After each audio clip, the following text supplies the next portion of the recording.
Years of Turmoil in Germany is the second of the 5 Holocaust readings. Remember to always check your text features and read the questions before beginning. Your 10 challenge questions for today are: what was the first reaction in Europe to World War I? Who did the frustrated Russians attack after they had been beaten by the Germans? Who were the Armenians? What happened to them? What did the Treaty of Versailles do to German military power? Who had to sign the war guilt clause, and what did it say? Who were the Spartatists, and what happened to them? During Germany's inflation, how many marks, German money, did it take to equal $1? What party was Hitler sent to spy on after World War I? What was the symbol and greeting developed by Hitler for the NSDAP, or Nazis?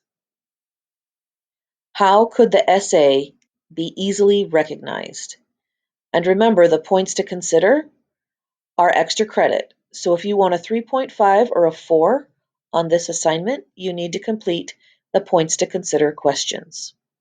In this image, we see Germany's President Paul von Hindenburg with Adolf Hitler and Hermann Goering in the background.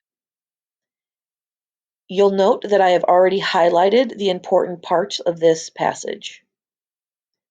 Years of turmoil in Germany. Wars often begin with a surge of enthusiasm. World War I was no exception. In France, England, Russia, Germany, and Austria, crowds cheered troops as they headed off to war. In Berlin, marching soldiers were handed flowers by admirers on the streets. The Austrian psychiatrist Sigmund Freud rejoiced in German victories. Adolf Hitler fell to his knees, rejoicing that heaven had allowed him to live in such a time. He believed war would cleanse Germany of its impurities and build a great future for the German nation. Behind wars often lie long-standing hatreds. The German Kaiser said, "I hate the Slavs. I know it is a sin, but I can't help hating them." The French wanted revenge on Germany for their 1871 defeat in the Franco-Prussian War. Belgian crowds shouted, "Down with the Germans." Austria's emperor said, "This is war between Teutons and Slavs." The war soon lost its charm, however, and became a struggle for national survival.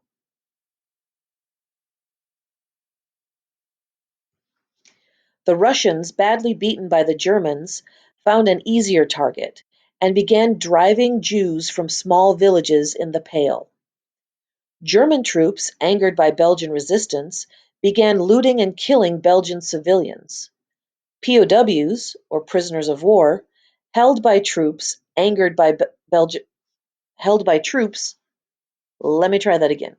POWs held by the Germans were used as manual laborers, digging canals and draining swamps. Some prisoners were forced to stand barefooted in water up to their knees from 6 a.m. to 8 p.m. The worst cruelty was reserved for the Armenians of Turkey. And remember, this is a slight typo in this reading. At this point, it was the Ottoman Empire. It did not become Turkey until after World War I.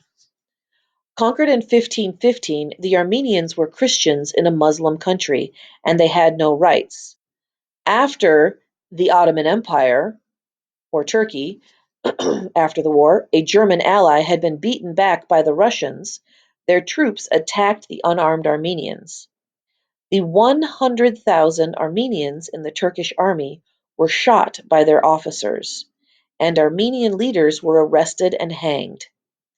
The interior minister sent out an order, quote, "Regardless of women, children, or invalids, and however deplorable the methods of destruction might seem, an end is to be put to their existence." Close quote. Within 7 months of 1915, about 500,000 of the 2 million Armenians died. By November 1918, German defeat in the war seemed certain. Mutinies broke out in the army and the navy. In cities, communist-led uprisings occurred. On November 10, the Kaiser gave up his throne, and the army informed Chancellor Ebert that it would support the government against a communist takeover. Germany signed the armistice on November 11. The Treaty of Versailles officially ended World War I. German colonies were taken away. Two provinces, Alsace and Lorraine, taken by Germany in 1871, were returned to France. Three treaty provisions especially hurt German pride. Number one, the army was reduced to 100,000 men and lost its navy and air force. Two, Germany was expected to pay a heavy fine or reparations.